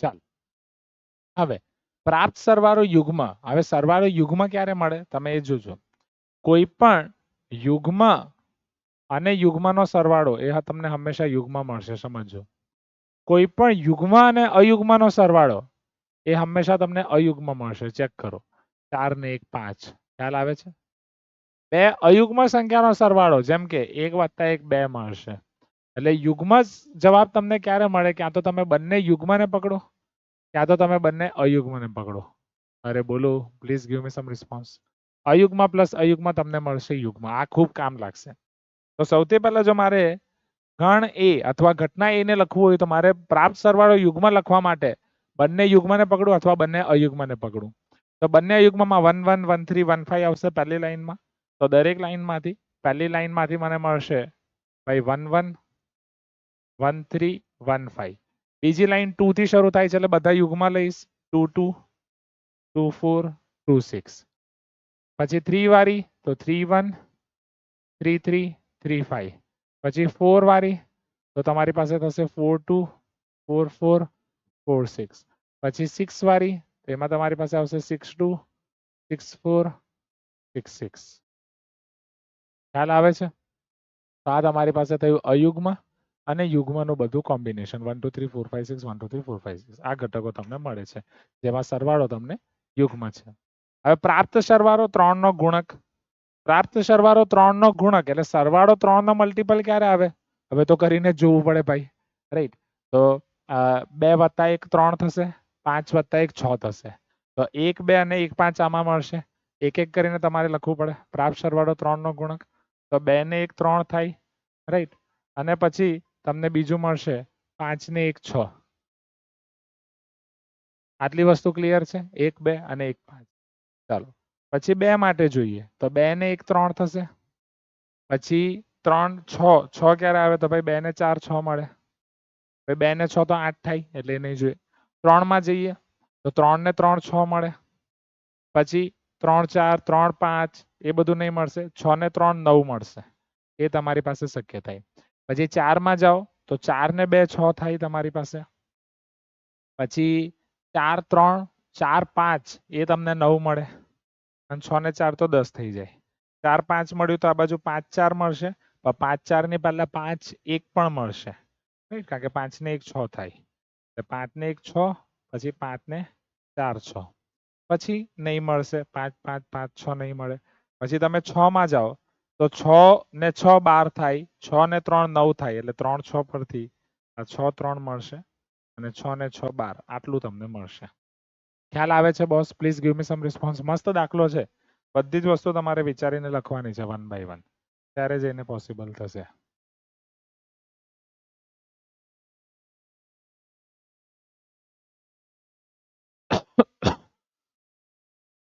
ચાલો સી, પ્રાપ્ત સરવાળો 4 કરતા નાનો છે. બહુ મહેનત કરાવતા છે. પ્રાપ્ત સરવાળો 4 કરતા નાનો છે. ચાલો સી 4 કરતા નાનો, તો પહેલા ભાઈ તમે લાઈન પકડી લો એક વારી. 1 માં 4 થી નાનો ક્યારે મળે? તો ભાઈ 1 1 પર 1 2 1 3 તો વધી જશે. ચાલો 2 વારી લાઈન પકડી લો. 2 1 2 2 ને 2 4 વધી જશે. 3 3 ને 1 4 વધી જશે. બસ આટલું જ મળશે, રાઈટ? 2 1 આટલું જ છે. પછી તો સરવાળો 4 કે એનાથી વધી જશે. તમને શું કહ્યું? 4 કરતા નાનો એટલે 4 બી નહીં લેવાય.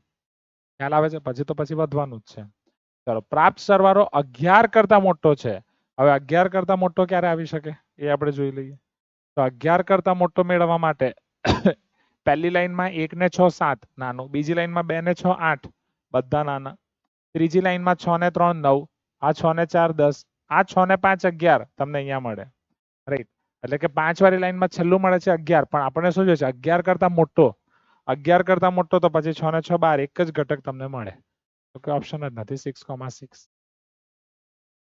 આટલું ક્લિયર છે બોસ? હવે તમે આ બધી ઘટનાઓ કરી લીધી, આ બધી ઘટનાઓનો વિચાર કરી લીધો. હવે તમારે જોવાનું છે કે શું આમાંથી કોઈ નિવારક ઘટનાઓ છે? પરસ્પર નિવારક ઘટનાઓ માટે મેં તમને કહ્યું એટલે એક્સક્લુઝિવ, મ્યુચ્યુઅલ એક્સક્લુઝિવ, કે ભાઈ 2 નો છેદગણ ખાલી ગણ થાય છે, ચેક કરો. કોઈ બી 2 નો છેદગણ ખાલી ગણ થાય છે. તો જો એ સાથે હું પહેલા સી લઈ લઉં તો એમાં જ આ 1 1 મને મળી જશે પહેલા, એટલે ખાલી ગણ નથી. એ સાથે ડી લઈ લઉં તો ખાલી ગણ નથી. એ ઇન્ટરસેક્શન સી ખાલી ગણ નથી. એ ઇન્ટરસેક્શન ડી ખાલી ગણ નથી. ચાલો એ સાથે બી નો છેદગણ લઈ લઉં તો એમાં બી મને અવયવો મળે છે, ચેક. 1 5 1 5 એક જ દેખાઈ ગયું એટલે ખાલી ગણ નથી. ખ્યાલ આવે છે? ચાલો પછી તમારે હવે બી નો જોવાનો છે સી ડી સાથે. તો બી નો સી સાથે જો 1 1 1 2 2 1, તો આ 2 1 મને દેખાઈ ગયું, 1 2 દેખાઈ ગયું. તો બી નો સી સાથેનો છેદગણ ખાલી ગણ નથી. બી નો ડી સાથેનો છેદગણ તો તમને 6 6 દેખાઈ રહ્યું છે, એ પણ ખાલી ગણ નથી. એટલે આપેલ ઘટનાઓમાંથી કોઈ પણ જોડ પરસ્પર નિવારક નથી. માટે આપેલ ઘટનાઓમાંથી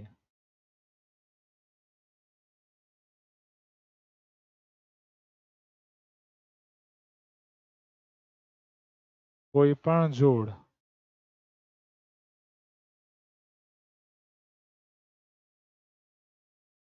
પરસ્પર નિવારક નથી. કોઈ પણ જોડ પરસ્પર નિવારક નથી. આટલી વસ્તુ ખ્યાલ આવી ગઈ બાળકો? આટલું ક્લિયર છે boss? You can tell me yes if you agree. ફટાફટ. ચાલો હવે આટલું ક્લિયર થઈ ગયું છે તો જઈએ નેક્સ્ટ ઉદાહરણ નંબર 3 પર. એક સિક્કાને 3 વખત ઉછાળવામાં આવે છે. જો તમે 3 વખત ઉછાળો છો તો નીચેની 3 ઘટનાઓનો વિચાર કરો. પહેલા 3 વખત ઉછાળો. પહેલી વખત ઉછાળો તો તમને HT મળે. સમજો આ વસ્તુ તમે ધોરણ 10 માં કરી ગયા છો. હવે એક સિક્કાને એક વખત ઉછાળું તો HT મળે. બીજી વખત ઉછાળું તો પાછો HT મળે. ત્રીજી વખત ઉછાળું તો પાછો મને HT મળે. એટલે જો હું 3 વખત ઉછાળું તો 2 ગુણ્યા 2 ગુણ્યા 2 2 દુ 4 દુ 8 8 કેસ મને મળે. એ 8 કેસને હું લખવાનો પ્રયત્ન કરું તો એ 8 કેસ મારા નિદર્શાવકાશમાં આ તમારે રફમાં કરવાનો છે.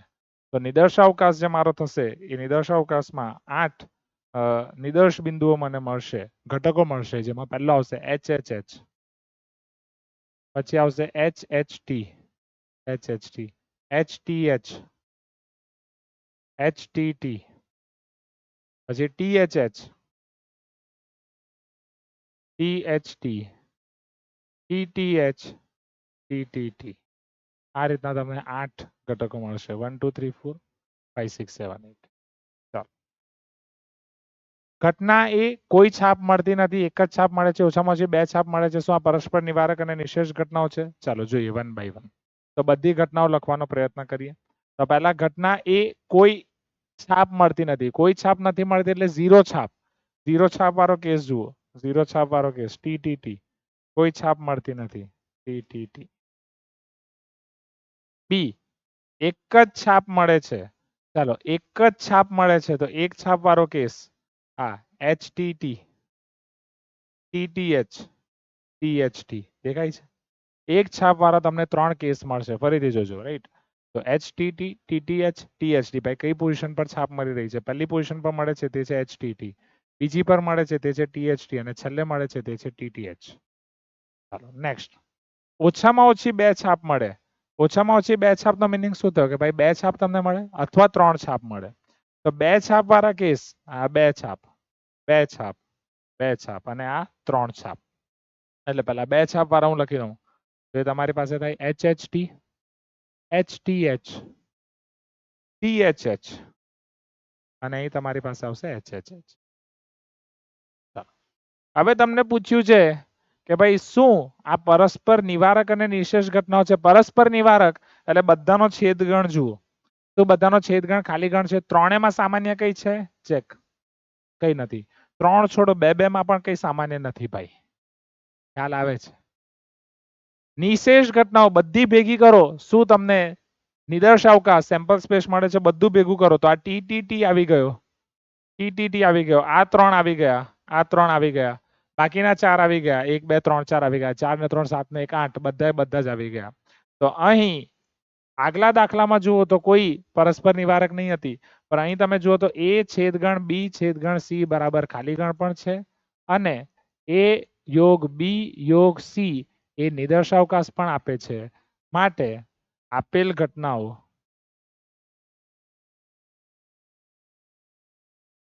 પરસ્પર નિવારક અને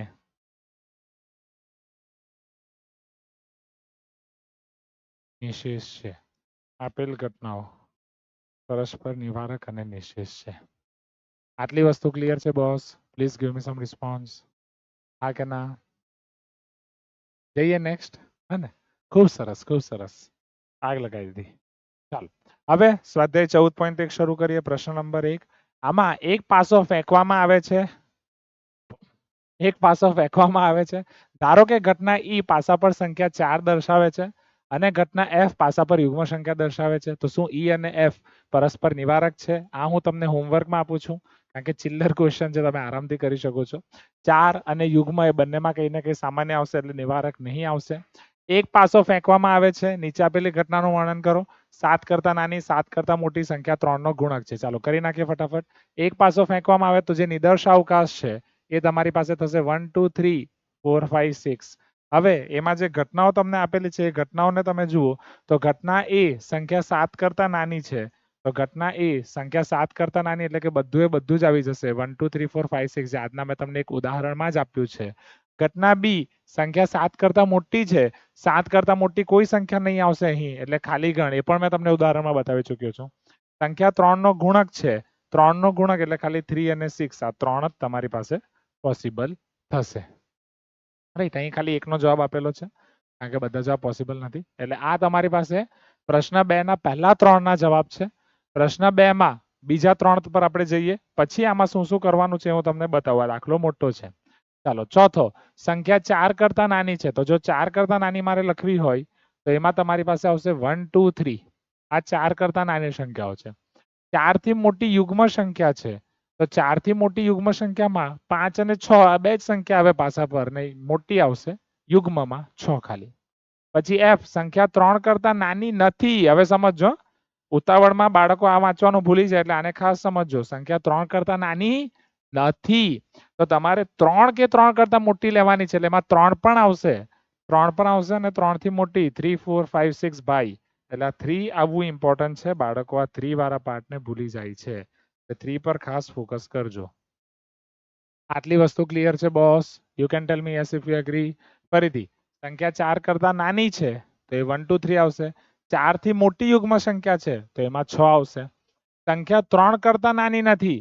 3 કરતા નાની નથી એટલે એમાં 3 કે 3 કરતા મોટી. બરાબર? ઉતાવળમાં બાળકો આ વાંચવાનું ભૂલી જાય અને આ 3 ને લેવાનું ભૂલી જાય. એને ખાસ ધ્યાન રાખજો. 3 4 5 6 આવડશે બોસ? રાઈટ. ચાલો જઈએ નેક્સ્ટ. હવે આમાં પણ કોઈ એક જ તમને આપેલું હશે ફિલહાલ. ઓકે. હવે આ બધા પરથી તમારે આ બધું શોધવાનું છે. લાગી જઈએ કામ પર. ચાલો એ યોગ બી, એ અને બી નો આપણે યોગ શોધી કાઢીએ ફટાફટ. તો એ અને બી દેખાઈ જ રહ્યા છે 1 to 6 અને ખાલી ગણનો યોગ એટલે તમને 1 to 6 જ મળશે તમામ. એટલે આ નિદર્શ અવકાશ જ મળી જશે 1 2 3 4 5 6 જેને તમે એ પણ લખી શકો છો અથવા નિદર્શ અવકાશ એસ પણ લખી શકો છો. એ અને બી નો છેદગણ તો ભાઈ એ આ બધું જ છે અને બી ખાલી ગણ છે એટલે છેદગણ લેશો તો ખાલી ગણ મળશે જેને બી પણ લખી શકો છો. બી યોગ સી ની વાત કરી છે. બી ખાલી ગણ છે અને સી માં તમારી પાસે છે 3 6 તો ખાલી ગણ સાથે 3 6 નો યોગ ગણ કરશો એટલે તમને 3 6 મળશે which is nothing but your C. ચાલો પછી ઈ અને એફ ના છેદગણ ની વાત કરી છે તો ઈ અને એફ હમણાં જ આપણે કરી ગયા. ઈ અને એફ આ બંનેના છેદગણમાં ખાલી 6 આવશે. ઈ અને એફ ના છેદગણમાં તમને મળશે 6.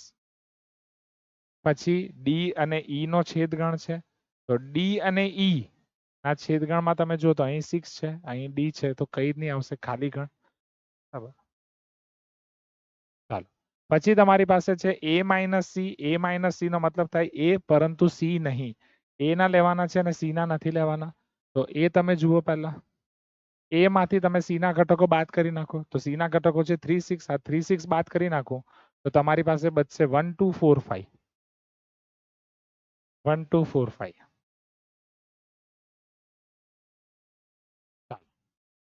ડી માંથી ઈ ના ઘટકો આપણે બાદ કરવાના છીએ તો ડી માં છે 1 2 3 ઈ માં છે 6 છે જ નહીં કોમન એટલે બાદ થાય જ નહીં એટલે 1 2 3 બધાના બધા અહીં આવશે 1 2 3. ચાલો પછી ઈ ઇન્ટરસેક્શન એફ ડેશ. હવે સમજો આ શું છે તમને યાદ હોય તો એ માઇનસ બી ને લખવાની બીજી રીત છે. એ માઇનસ બી ને એ ઇન્ટરસેક્શન બી ડેશ લખાય યાદ છે એ છેદ બી ડેશ લખાય.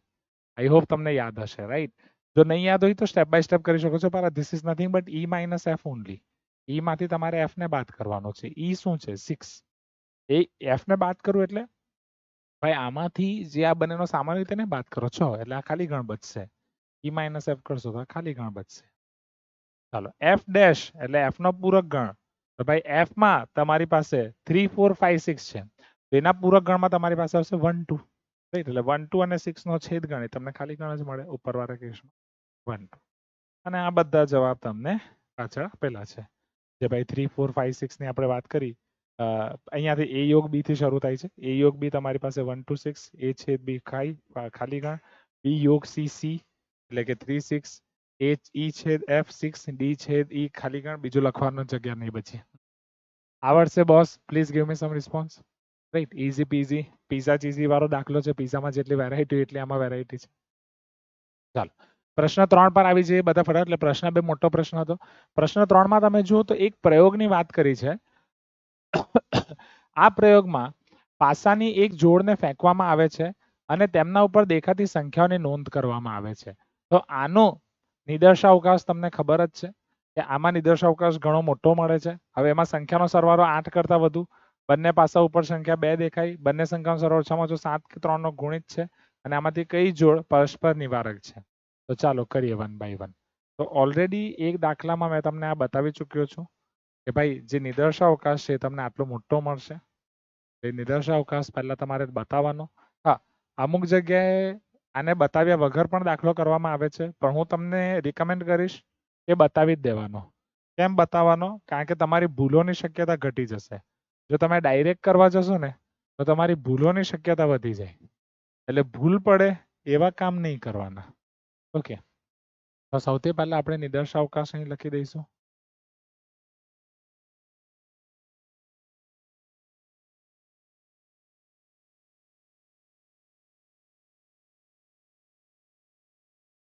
થોડું સ્લો ચાલી રહ્યું છે.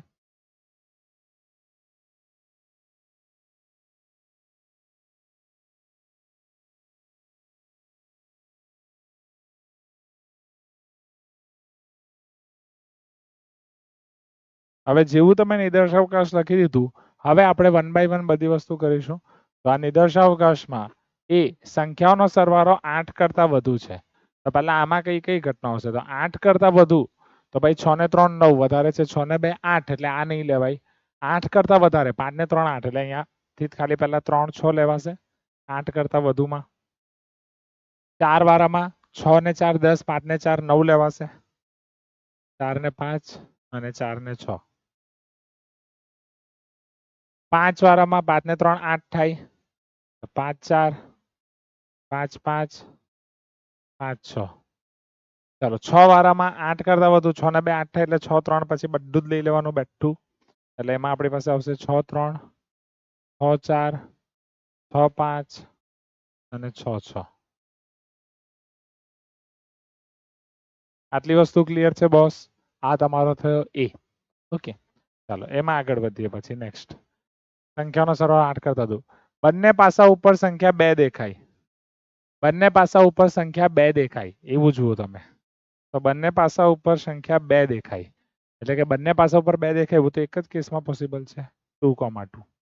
હે ને? કારણ કે બંને પાસા ઉપર તમને દેખાવું જોઈએ 2. ચાલો, બંને સંખ્યાનો સરવાળો ઓછામાં ઓછો 7 છે અને 3 નો ગુણિત છે. સમજો, ઓછામાં ઓછો 7 અને 3 નો ગુણિત. વાહ ભાઈ વાહ, આ તો ભાઈ આપણી પાછળ જ પડી ગયા. એક તો સૌથી પહેલા 7 હોય તો 3 નો ગુણિત નહીં થાય.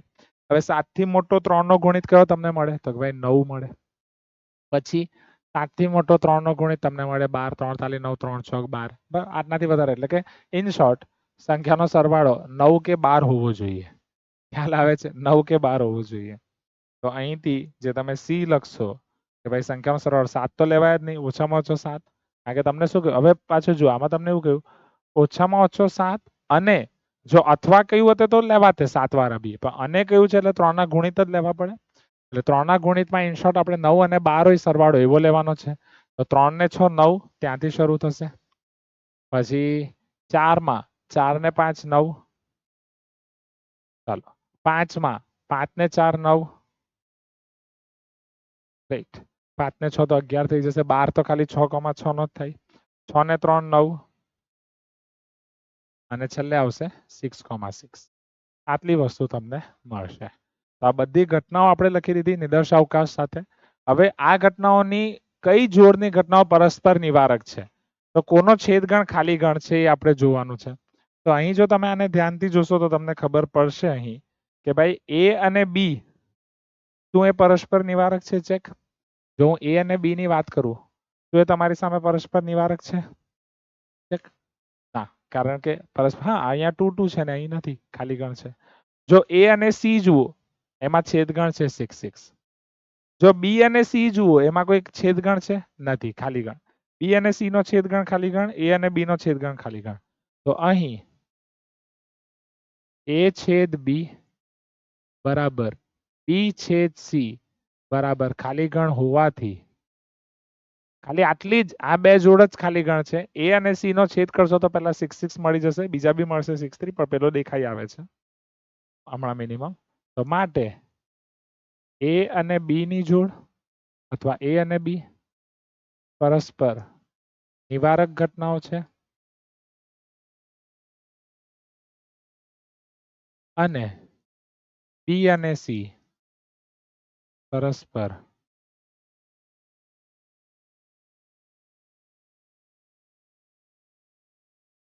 નિવારક ઘટનાઓ છે. એ અને બી પરસ્પર નિવારક ઘટનાઓ છે અને બી અને સી પરસ્પર નિવારક ઘટનાઓ છે. આટલી વસ્તુ ખ્યાલ આવી ગઈ? Please give me some response. ચાલો જઈએ નેક્સ્ટ. હવે આગળ ત્રણ સિક્કાઓને એકવાર ઉછાળવામાં આવે છે. હવે એક સિક્કાને 3 વખત ઉછાળો કે 3 સિક્કાને 1 વખત ઉછાળો, તમારી પાસે જે શક્ય પરિણામો મળવાના છે સમાન છે. જો 3 છાપ ન દેખાય એટલે કે આ મેં તમને કરાવી ચૂક્યો છું. આનો સેમ્પલ સ્પેસ મેં તમને કરાવી ચૂક્યો છું ઉદાહરણમાં, જે HHH, HHT, HTH, HTT 8 ઘટકો મળશે. THH, THT, TTH, TTT આટલું મળશે. જો 3 છાપ દેખાય તેને ઘટના A, એટલે કે જો ઘટના A ની વાત કરું એમાં 3 છાપ તમને દેખાઈ રહી છે એટલે આ લેવું પડશે. 2 છાપ અને 1 કાંટો દેખાય તેને ઘટના B. ઘટના B માં તમે 2 છાપ અને 1 કાંટો લઈ રહ્યા છો, તો 2 છાપ અને 1 કાંટો અહીં છે, 2 છાપ અને 1 કાંટો અહીં છે, 2 છાપ અને 1 કાંટો અહીં છે. ખ્યાલ આવે છે? જે ઉદાહરણ દાખલો કરેલો છે એ રીતે જ છે. 3 કાંટા દેખાય તેને ઘટના C. ભાઈ 3 કાંટા દેખાય તેને નામ આપેલું છે ઘટના C. આ 3 કાંટા દેખાય તેને ઘટના C. અને પહેલા સિક્કા ઉપર છાપ દેખાય તેને D. પહેલા સિક્કા ઉપર છાપ દેખાય તેને નામ આપવામાં આવેલું છે D. પહેલા સિક્કા ઉપર છાપ દેખાય એને નામ આપવામાં આવેલું છે D. આ બધા D વાળા છે. તો કઈ ઘટનાઓ પરસ્પર નિવારક, પ્રાથમિક અને સંયુક્ત છે? તો આ હું તમને હોમવર્કમાં આપવા માંગીશ. પરસ્પર નિવારક શોધી શકશો, પ્રાથમિક બી શોધી શકશો અને સંયુક્ત બી શોધી શકશો. Not a big deal. અને આનો જવાબ આપણે એકવાર વેરીફાઈ કરી લઈએ. આમાં બધા તમને મળી ગયા અને A અને B અને B અને C પરસ્પર નિવારક ઘટનાઓ છે એટલે આપણો જવાબ બી વેરીફાઈ થઈ ગયો આગલા દાખલામાં. આટલી વસ્તુમાં ખ્યાલ આવી રહ્યો છે ને બાળકો? Please give me some response. Okay. પ્રાથમિક ઘટનાઓ એટલે કે જેમાં એક જ એલિમેન્ટ હોય એ તમારી પાસે ખાલી ઘટના A આવશે. રાઈટ. સોરી, પરસ્પર નિવારક પ્રાથમિકમાં બે સેકન્ડમાં એટલે A. C માં તમને શું કહ્યું? C માં તમને કહ્યું કે 3 કાંટા આવે. હા, 3 કાંટા એ બી પ્રાથમિક છે એટલે 2 પ્રાથમિક. ઓકે. ચાલો, સંયુક્ત એટલે જેમાં એક કરતા વધારે ઘટકો હોય તો 2 ઘટનાઓ પ્રાથમિક છે, 2 સંયુક્ત છે. ઓકે. ઓકે. અને પરસ્પર નિવારક વાળું તમે શોધી શકો છો. સ્વાધ્યાય 14.1 નો પ્રશ્ન 4 અહીં આપણે પૂરો કરીએ છીએ.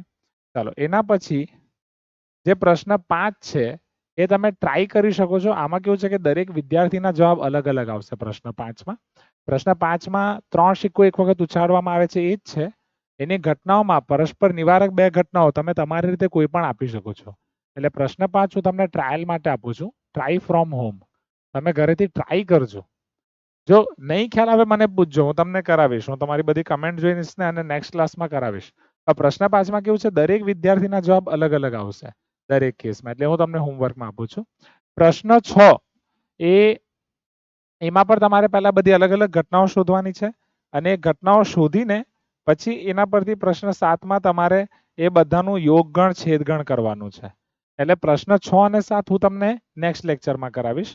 પ્રશ્ન 5 એ હું તમને હોમવર્કમાં આપું છું, એ ઘરેથી ટ્રાય કરજો. કારણ કે એમાં દરેક વિદ્યાર્થી પોતાની રીતે જવાબ લખી શકે છે, બધાના અલગ અલગ આવશે. એટલે જો આજનું આપણે એનાલિસિસ જોઈએ કે આજે મેં તમને શું ભણાવ્યું, આજે તમે શું ભણ્યા, તો આજે સૌથી પહેલા તમે એકદમ સ્ટેપ બાય સ્ટેપ આગળ વધ્યા કે સૌથી પહેલા તમે પ્રયોગથી શરૂ કર્યું. પ્રયોગમાં તમે જોયું યાદચ્છિક પ્રયોગ કોને કહેવાય અને યાદચ્છિક પ્રયોગ સાથે સાથે તમે જોયું કે ભાઈ ડિટર્મિનિસ્ટિક એક્સપેરિમેન્ટ કોને કહેવાય, કે જેમાં તમને પરિણામ ખબર જ છે એવો પ્રયોગ કોને કહેવાય. યાદચ્છિક પ્રયોગ પરથી તમે સેમ્પલ સ્પેસ એટલે કે નિદર્શાવકાશ જોયો. નિદર્શાવકાશ પરથી તમે ઘટના જોઈ. આ રીતે મેં તમને સ્ટેપ બાય સ્ટેપ જગ્યાએ લઈ ગયો. ઘટનાનો ઉદ્ભવ ક્યારે થાય એ મેં તમને સમજાવ્યું. ઘટનાના મેં તમને પ્રકારો બતાવ્યા કે ભાઈ કયા કેસમાં આપણી પાસે ઘટના મૂળભૂત હશે, કયા કેસમાં આપણી પાસે ઘટના અશક્ય હશે અથવા કયા કેસમાં આપણી પાસે ઘટના ચોક્કસ હશે. અને અશક્ય અને ચોક્કસ સાથે સાથે આપણે સંયુક્ત ઘટના પણ જોઈ. અશક્ય હશે, ચોક્કસ હશે અને સંયુક્ત. મેં તમને ઘટનાનું બીજ ગણિત બતાવ્યું કે ભાઈ જો કોઈ ઘટના આપેલી હોય તો ત્યાંથી ક્યારે તમારે A યોગ B કરવાનો છે જ્યારે અથવા આપેલું હોય, અને આપેલું હોય તો છેદગણ કરીશું. પર્ટિક્યુલરલી જ્યારે આપણે A' શોધવાનું હોય કે આ ઘટના નહીં અથવા A થવી જોઈએ અને B નહીં તો A માઇનસ B, આ બધા આપણે ગણ સિદ્ધાંતો યાદ કર્યા. ખૂબ ઇમ્પોર્ટન્ટ કન્સેપ્ટ કહી શકાય ચેપ્ટરના. એવી પરસ્પર નિવારક ઘટનાઓ તમને ન્યૂઝ ચેનલથી બતાવી કે A છેદ B ખાલી ગણ થાય એ કેસ. નિશેષ ઘટનાઓ બતાવી કે જેમાં A યોગ B તમારું સેમ્પલ સ્પેસ એટલે કે શું કહેવાય નિદર્શ અવકાશ થઈ જાય એ કરાવ્યું અને છેલ્લે સ્વાધ્યાય 14.1 ના પ્રશ્ન 6 અને 7 ને છોડીને બધા જ દાખલા આપણે કર્યા. આ પ્રશ્ન 6 અને 7 ને છોડીને બાકીના દાખલા જે હિન્ટ સાથે મેં તમને હોમવર્કમાં આપેલા છે એ તમે ખાસ કરજો. એમાં કોઈ પણ ડાઉટ હોય તો મને પૂછજો. પ્રશ્ન નંબર 5 ખાસ ટ્રાય કરજો. એમાં કોઈ પણ ડાઉટ હોય તો મને પૂછજો. નેક્સ્ટ લેક્ચરમાં પ્રશ્ન 6 થી રિઝ્યુમ કરીશું. પહેલા પ્રશ્ન 6 પ્રશ્ન 7 કરાવીશ, પછી ઘટનાની સંભાવના પરથી હું તમને આગળ લઈ જઈશ. Thank you so much for this wonderful session. જેટલો સપોર્ટ તમે બધા જ લેક્ચરમાં કર્યો છે, બધા જ ચેપ્ટરમાં કર્યો છે, એટલો સપોર્ટ આ છેલ્લા ચેપ્ટરમાં પણ કરજો. એટલે ખૂબ સારી રીતે સંભાવનાને પણ આપણે પૂરું કરીશું. Till then by everyone. C you in next maths lecture.